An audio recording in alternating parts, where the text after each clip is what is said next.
तो आज दोपहर 12:30 बजे मंत्रिमंडल का विस्तार होना है और इस पर लगातार न्यूज 18 बिहार झारखंड की नजर बनी हुई है। अब से करीब सवा घंटे बाद यानी कि 1 घंटे 15 मिनट बाद बीजेपी के 9 और जेडीयू कोटे से 8 मंत्री शपथ लेंगे। आपको बता दें कि दोनों दलों की ओर से सभी नाम फाइनल हो चुके हैं। बीजेपी के सभी 9 नामों की सूची न्यूज 18 के पास है, साथ ही जेडीयू के सभी 8 नामों की सूची भी न्यूज 18 के पास है।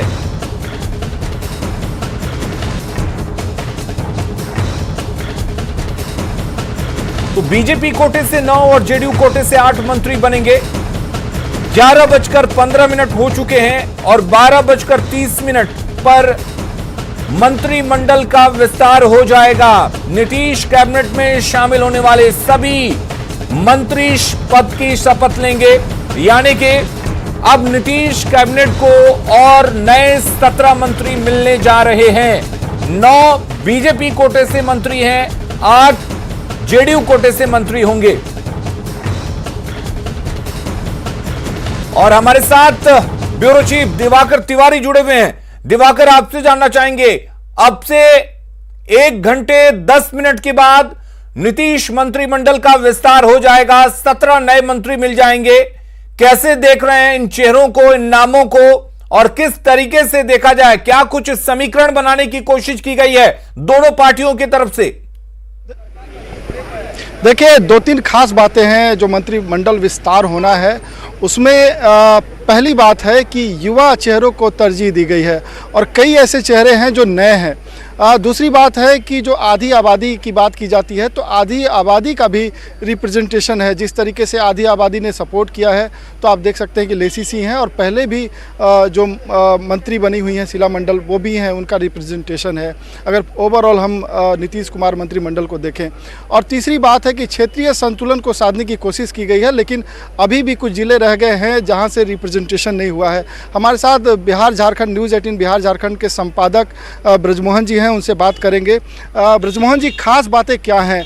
इस बार नीतीश कुमार का मंत्रिमंडल है, 84 दिनों के बाद मंत्रिमंडल का विस्तार हो रहा है और इस बार काफ़ी चर्चाएं हुई। शाहनवाज हुसैन आए, एक जाने पहचाने चेहरे हैं, तो दूसरी तरफ सुभाष सिंह जैसे चेहरे हैं जो कभी भी उतनी सुर्खियों में नहीं रहे हैं जितने शाहनवाज हुसैन रहे हों या संजय झा रहे हों या सम्राट चौधरी रहे हों। सबसे बड़ी तस्वीर दिवाकर ये उभर के आती है कि जेडीयू और बीजेपी के बीच में जो एक सामंजस्य स्थापित करना था, उसको लेके कई जगहों पे रोड ब्लॉक थे।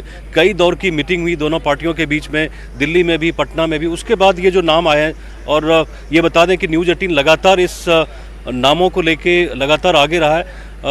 जो मंत्री बने हैं या बनाए जाने थे उसको लेके हमने सबसे पहले नामों को दिखाया। तो रोड ब्लॉक्स थे, रोड ब्लॉक्स को दूर करने के लिए जो टॉप लीडर्स थे, यहाँ तक कि जो गृह मंत्री हैं, उनको भी कई जगहों पे इसमें इंटरफेयर करना पड़ा।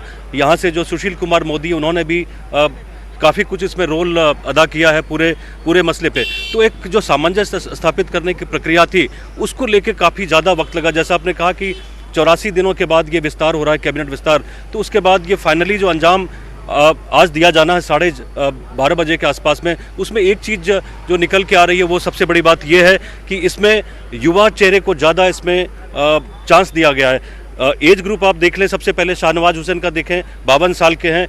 नितिन नवीन है, 30 साल के हैं, पटना में बांकीपुर से विधायक हैं।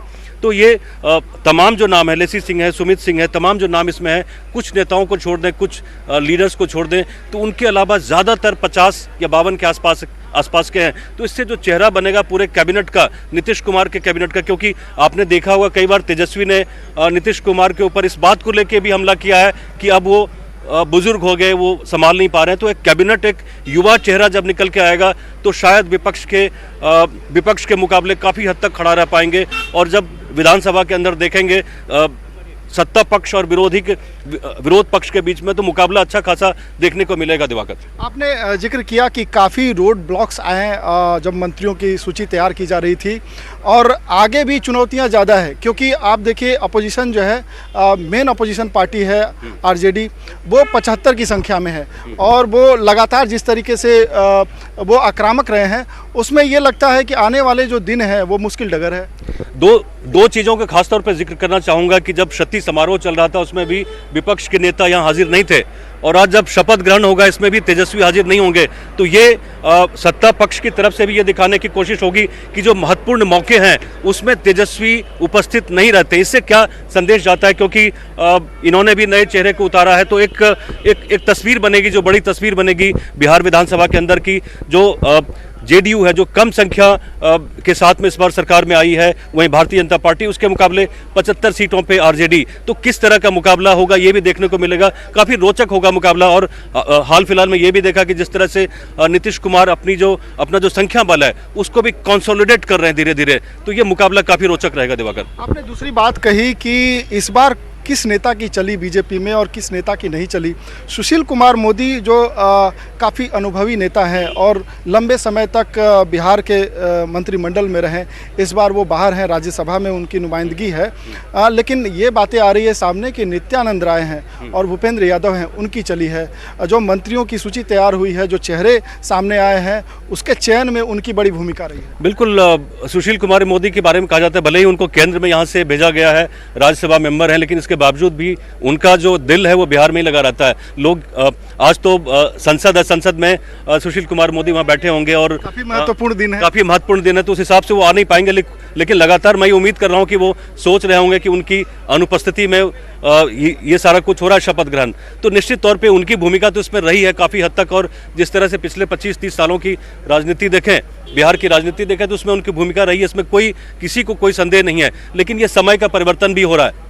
भारतीय जनता पार्टी के अंदर में आप देखें कि नए नए लीडर्स भी उभर के आ रहे हैं, तो उनका भी रोल जो होगा भारतीय जनता पार्टी के अंदर और बिहार की राजनीति में वो भी काफ़ी ज़्यादा प्रबल होगा। ब्रजमोहन जी, सियासी समीकरण अपनी जगह है, जातीय समीकरण अपनी जगह है, क्षेत्रीय संतुलन अपनी जगह है, लेकिन तमाम जो बिहारी हैं जो बाहर रहते हैं वो अपने प्रदेशों को छोड़ के दूसरे क्षेत्रों में जाते हैं, तो जिस तरीके की तरक्की और विकास देखते हैं उनको ये भी उम्मीद रहती है कि जो नई सरकार है वो तरक्की के लिए समर्पित रहे। आपको लगता है कि जो मेजॉरिटी मिला है, 4 दलों के बीच डिवाइड है और नीतीश कुमार की पार्टी जेडीयू अब तक बड़े भाई की भूमिका में रहती है, लेकिन इस बार बीजेपी बड़े स्ट्रेंथ के साथ आई है और अभी जिस तरीके से 84 दिन लग गए मंत्रिमंडल विस्तार को लेकर, आपको लगता है कि आने वाले दिनों में जो दोनों दलों के बीच खींचतान है और 2 अन्य जो सहयोगी हैं जो लगातार अपनी मांगे रख रहे हैं, तो विकास की बात जो हो, तरक्की की बात हो, वो जो प्रायोरिटी है, चाहे आपने भी अपना 22 साल से ज़्यादा वक्त जो है पत्रकारिता में देश के विभिन्न हिस्सों में गुजारा, अब आप बिहार में चाहते हैं कि बिहार की तरक्की हो, विकास हो, और हम लगातार पैरोकार हैं इस बात के कि यहाँ तरक्की हो, तो क्या आप उम्मीद करते हैं कि ये मंत्रिमंडल विस्तार हो रहा है, जो नए चेहरे आ रहे हैं, फुल स्ट्रेंथ के साथ जब मंत्रिमंडल होगा, विकास की बात हो पाएगी? मुझे लगता है कि नीतीश कुमार काफ़ी कुछ बदलना चाहते हैं। मंत्रिमंडल है, इसमें नए चेहरे आए से एक चीज़ ये साफ दिख रहा है कि ये पुराने बैगेजेस को लेके आगे नहीं ये बढ़ना चाह रहे हैं। और लोग अमूमन नीतीश कुमार की तुलना करते हैं कि जिस तरह से उन्होंने 2005 में परफॉर्म किया है वो भी लगातार याद करते हैं। बाकी भी जो लोग हैं बिहार के बाहर जो रह रहे हैं, जिनको आप नॉन रेसिडेंट बिहारी कहते हैं, वो भी इस बात को मानते हैं कि यहाँ डेवलपमेंट हो, विकास हो, इन्वेस्टमेंट हो। और जिस तरह की चीज़ें हमने देखी पिछले कुछ महीने में, यहाँ नीतीश कुमार लगातार प्रदेश के अलग अलग हिस्सों में जा रहे हैं, पुराने जो उद्योग पड़े हुए हैं उनको खोलने की बात कर रहे हैं, तो इस तरह की चर्चा यहाँ शुरू हुई है। बल दे रहे हैं जो पारंपरिक तौर पे नहीं देखते। दिवाकर, इस पर हम लगातार चर्चा करते रहेंगे कि आखिर किस तरह का ये